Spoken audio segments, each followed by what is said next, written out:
Have you ever wondered about the increasing presence of deceptive groups and influences in our world today?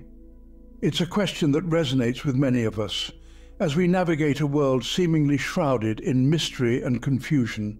These groups, often cloaked under the guise of enlightenment, are leading individuals astray with their worship of a force that isn't God. From every corner of the globe, we see a shift, a distancing from the divine, replaced instead with an inexplicable worship of something much more elusive and far less divine. This global confusion, an intricate web of deception, has created a spiritual crisis of sorts. It's a crisis that nudges us away from the essence of our faith, the worship of God, and into the arms of mysterious forces that promise enlightenment but deliver only confusion. This confusion and misguidance was predicted centuries ago by Prophet Muhammad, peace be upon him. And so we find ourselves at the precipice of a prophecy unfolding. Prophet Muhammad, peace be upon him, foresaw the emergence of false prophets and confusing ideologies. His foresight was profound, his words echoing through the ages, warning us of times when truth would be hard to discern from falsehood. In the heart of the Arabian desert, over 14 centuries ago, he spoke of a time when individuals would claim prophethood, leading people astray from the path of righteousness. He cautioned his followers about the rise of deceptive groups, distorting the teachings of Islam and luring believers into a web of confusion and spiritual disarray. These predictions weren't mere conjectures. They were profound insights, a divine warning for the future generations. They were the prophet's way of safeguarding his followers, arming them with knowledge and foresight to navigate through the forthcoming storm of deception. And what was the essence of these warnings? It was to hold steadfast to the teachings of the Quran and Sunnah, to not be swayed by attractive falsehoods, to question, to seek knowledge, and to remain grounded in our faith. In today's world, we can see the manifestation of these predictions. We live in a time where false prophets are plentiful, where confusing ideologies are rampant, and where the line between truth and falsehood is often blurred. We see groups that promote worship of entities other than God, ideologies that twist the essence of our faith, and practices that lead people away from the path of righteousness. These deceptive groups have become a phenomenon of our times. They are a challenge to our faith, a test for our community, and a trial for our spiritual resilience. But they are also a reminder of the prophet's foresight, his wisdom, and his concern for us. A reminder that we must be vigilant, discerning, and steadfast in our faith. We must remember the prophets' warnings, understand their significance, and apply them in our lives. We must hold fast to our faith, seek knowledge, and strive for truth. We must not let these deceptive forces lead us astray. As we look around, we can see the fulfillment of these predictions. The world around us is a testament to the prophet's foresight. It's a call for us to awaken, to realize, and to act. The rapid advancement of technology has played a significant role in spreading misinformation and confusion. The digital age, while ripe with opportunities for knowledge and connection, has also become a breeding ground for deceptive ideologies.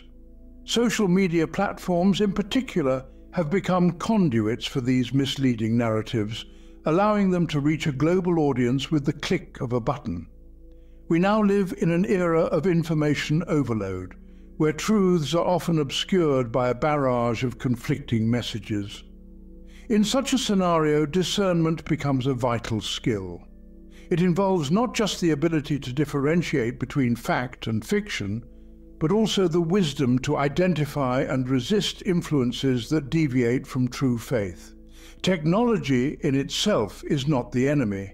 However, its misuse can lead to widespread confusion and spiritual crisis. Therefore, in this digital age, it is crucial to be discerning and cautious. Our society is increasingly distracted by sports and entertainment, overshadowing important issues. As we delve deeper into the 21st century, it seems we're losing sight of what truly matters. Our attention is being hijacked by the glitz and glamour of celebrities, the thrill of sports events, and the never-ending pursuit of amusement. These distractions, although entertaining, are creating a societal misalignment. Given the magnitude of distractions, it's easy for us to forget about the significant moral and spiritual issues that should be at the forefront of our minds. The idolization of sports figures and celebrities often takes precedence over introspection, self-improvement, and spiritual growth. It's as if we've been lulled into a state of complacency where the superficial takes center stage and the profound is pushed to the periphery. It's time we reassess our priorities. By shifting our focus from the trivial to the significant, we can begin to realign our society with a more meaningful existence. It is essential to maintain focus on what truly matters in life. Another worrying trend is the rise of drug dependency, diverting individuals from spiritual focus. Substance abuse, particularly among the youth, is on an alarming incline. This isn't just a health crisis, but it exposes a deeper societal issue, a gaping void that many are attempting to fill with harmful substances. This void, this absence, is often spiritual in nature. The numbing effects of drugs are a misguided attempt to escape the pain of this void, to flee from a reality that seems unbearable. It's a desperate cry for help, a cry that society must heed. The antidote to this growing problem isn't purely clinical or legislative. While these aspects are important, a vital part of the solution lies in spiritual and communal support.